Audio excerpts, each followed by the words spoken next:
இப்போ நம்ம red gravy premix வச்சு சன்னா மசாலா எப்படி பண்ணுறதுன்றது தான் பார்க்க போகிறோம்.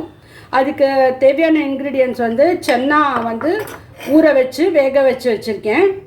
அப்புறம் ஒரு டொமேட்டோ பியூரி, ஒரு 2-3 டொமேட்டோ வச்சு அரைச்சி டொமேட்டோ பியூரி, அப்புறம் ஒரு பெரிய ஆனியன் வந்து அரைச்சி அது ஒரு கிரேவி மாதிரி பண்ணி வச்சுருக்கேன்.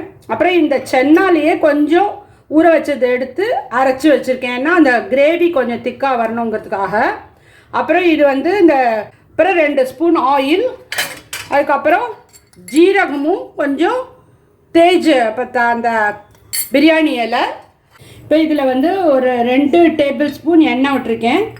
அதில் ஒரு 1/4 ஸ்பூன் ஜீரகம் போட்டிருக்கேன்.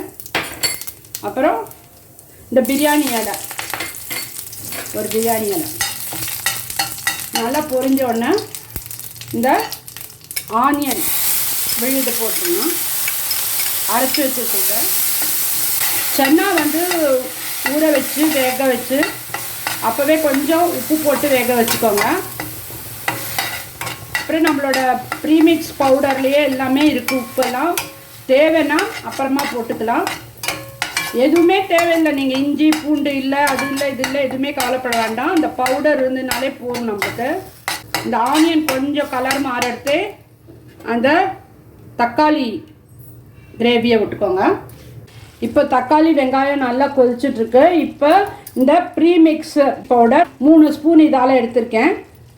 இதில் 1 கப்பு தண்ணி விட்டு நல்லா மிக்ஸ் பண்ணிக்கணும். அதை வந்து இதில் ஆட் பண்ணிடணும். வேணும்னா நம்ம அப்புறம் இன்னும் கொஞ்சம் தண்ணி ஆட் பண்ணிக்கலாம். இப்போ இந்த வெங்காயம் தக்காளி போட்டிருக்கிறதே கொஞ்சம் நல்லா கிரேவி காணணுங்கிறதுக்காக தான். இந்த ப்ரீமிக்ஸ் பவுடர்லேயே ஆனியன், கார்லிக்கு, டொமேட்டோ பவுடர் எல்லாமே போட்டிருக்கு. இப்போ பேச்சுலர்ஸ்லாம் பண்ணுறாங்கன்னா அவங்க வெறும்னா அந்த சன்னா வேக வச்ச சன்னாவோ இல்லை கேனில் கிடைக்கிற சன்னாவோ வாங்கி அப்படியே கூட அந்த ப்ரீமிக்ஸ் பவுடரில் தண்ணி விட்டு கொதிக்க விட்டு அதோட சன்னா ஆட் பண்ணி பண்ணிட்டாலே நல்லாயிருக்கும். இப்போ இதில் வேக வச்ச சன்னா போட்டுறேன். அப்புறம் இந்த கொஞ்சம் சன்னா எடுத்து அரைச்சி வச்சுருக்கேன், அதையும் போட்டுருவேன். கொஞ்சம் வாட்டர் ஆட் பண்ண அவ்வளோதாங்க. உங்களோட சன்னா மசாலா ரெடி ஆகிடுது. ஒரு 5 மினிட்ஸில் உங்களுக்கு சன்னா மசாலாவே பண்ணிடலாம். இந்த ப்ரீமிக்ஸ் பவுடர் இருந்ததுன்னா ரொம்ப ஈஸி. இது ஒரு 5 மினிட்ஸ் கொதிச்சா போதும். இந்த ஸ்டேஜில் கொஞ்சம் டேஸ்ட் பண்ணிவிட்டு உங்களுக்கு உப்பு வேணும்னா கொஞ்சம் போட்டுக்கலாம், ஆட் பண்ணிக்கலாம்.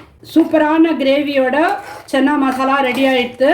இப்போ இதுக்கு வந்து நம்ம 3 ஸ்பூனு பவுடர் யூஸ் பண்ணியிருக்கோம், 1 கப்பு சன்னா யூஸ் பண்ணியிருக்கோம். இதில் நம்ம வந்து இப்போ இந்த அளவு பண்ணாலே ஒரு 4 பேர் ஈஸியாக சாப்பிடலாம்.